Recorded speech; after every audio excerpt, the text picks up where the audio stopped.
Assalamualaikum warahmatullahi wabarakatuh. Bismillahirrahmanirrahim. Ikhwafillah. Allah Subhanahu wa taala berfirman dalam Al-Qur'an surat Ali Imran ayat 161. A'udzu billahi minasyaitonir rajim. Wa ma kana linabiyyin ay yaghul wa may yaghlul ya'ti bima ghalla yaumal qiyamah. Thumma tuwaffa kullu nafsin ma kasabat wa hum la yuzlamun. Shadaqallahul azim. Yang artinya, tidaklah seorang rasul itu akan berbuat curang. Barang siapa yang melakukan kecurangan, mengambil harta yang dimaksudkan di ayat ini dengan curang, maka dia akan datang pada hari kiamat dengan membawa apa yang pernah dia ambil dengan curang. Dan sesungguhnya akan dibayar masing-masing setiap orang yang melakukan hal itu apa yang mereka lakukan, dan mereka tidaklah dizalimi. Demikian firman Allah dalam surat Ali Imran ayat 161. Banyak riwayat yang menjelaskan sebab turunnya ayat ini. Di antaranya riwayat yang diriwayatkan oleh Abu Daud dari Ibnu Abbas mengatakan bahwa pada satu waktu setelah selesai peperangan Badar, maka ada beberapa orang yang berkumpul untuk berbagi harta rampasan perang di antara mereka. Kemudian ada sebuah selendang berwarna merah yang hilang. Maka salah satu orang dari para pejuang itu berkata, mungkin Rasulullah mengambil selendang tersebut. Orang ini tidak bermaksud menuduh Nabi dengan buruk. Akan tetapi dia berpikir kalaupun Nabi mengambil selendang tersebut, itu sudah menjadi haknya, jadi tidak mengapa. Akan tetapi rupanya Allah tidak suka dengan hal itu. Maka turunlah ayat ini. Namun riwayat ini dilemahkan oleh sebagian ahli tafsir. Dalam riwayat lain dijelaskan bahwa setelah peperangan Uhud, maka ada beberapa tentara pemanah yang meninggalkan pos-posnya karena mereka menganggap tidak mendapat bagian dari harta rampasan perang. Kemudian Rasulullah berkata kepada mereka, apakah kalian mengira aku berbuat curang kepada kalian? Maka turunlah ayat ini. Dalam riwayat lain juga dijelaskan bahwa pada satu waktu ketika Rasulullah SAW memutus bala tentara untuk memata-matai daerah musuh, maka di antara orang-orang yang bertugas memata-matai tersebut, mereka saat pembagian harta rampasan perang, mereka tidak datang. Karena mereka menganggap bahwa mereka tidak mendapatkan bagian dari harta tersebut. Padahal Rasulullah sudah menyiapkan untuk mereka. Karena sangka buruk inilah, maka Allah menurunkan ayat tersebut.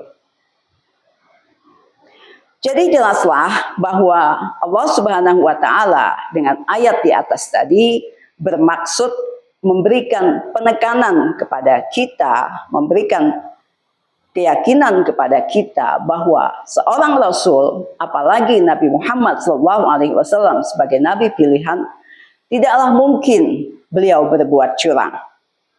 Tidaklah mungkin beliau mengambil harta dengan sembunyi-sembunyi, karena pembagian harta rampasan perang itu sudah ditentukan sebagaimana yang dijelaskan dalam surat Al-Anfal ayat 41, di mana Rasulullah SAW membagi harta rampasan tersebut kepada 5 bagian, yaitu dibagi untuk para pejuang, untuk Allah dan Rasulnya, untuk kerabat Rasul, untuk orang-orang fakir miskin, anak-anak yatim, dan juga ibnu sabil, yaitu musafir, orang-orang yang dalam perjalanan. Dan ayat ini bisa menjadi peringatan tentunya bagi kita semua, apalagi pada masa kita sekarang ini banyak kita jumpai orang-orang yang mengambil harta dengan sembunyi-sembunyi, dengan curang, yang kita kenal dengan korupsi.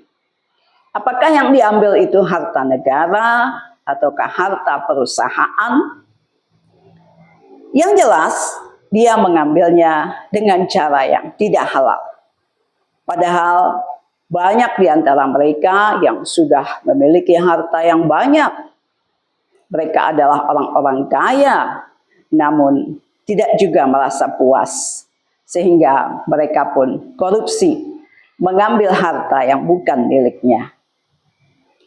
Adapun rakyat kecil yang tidak memiliki kemampuan atau kesempatan untuk korupsi harta, maka mereka korupsi waktu. Banyak di antara mereka yang terlambat datang ke kantor, ke tempat kerjanya, karena harus mencari tambahan uang di luar untuk menutup kebutuhannya. Padahal mereka seharusnya menyadari bahwa apapun yang mereka lakukan di dunia ini tidak lepas dari pengawasan Allah Subhanahu wa Ta'ala. Karena itulah di ayat Ali Imran 161 di atas tadi, Allah mengancam orang-orang yang bersikap curang, orang-orang yang korupsi, mengambil harta dengan cara yang tidak halal, maka pada hari kiamat nanti mereka akan datang dengan membawa apa yang mereka pernah ambil di dunia ini dengan cara yang tidak halal.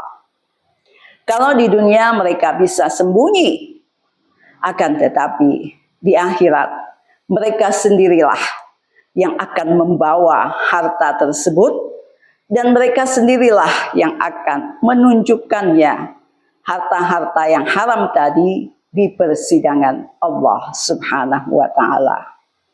Semoga kita terhindar dari korupsi harta dan korupsi waktu, yaitu mengambil sesuatu yang tidak halal. Karena kita tidak akan mungkin lepas dari ancaman Allah Subhanahu wa Ta'ala di akhirat nanti. Karena hukum Allah akan berlaku adil. Sehingga di akhir ayat tadi Allah sudah menjelaskan bahwa mereka tidak akan dizalimi. Yaitu Allah tidak akan menzalimi orang-orang tersebut, karena mereka akan dihukum dengan seadil-adilnya sesuai dengan apa yang telah mereka lakukan. Wassalamualaikum warahmatullahi wabarakatuh.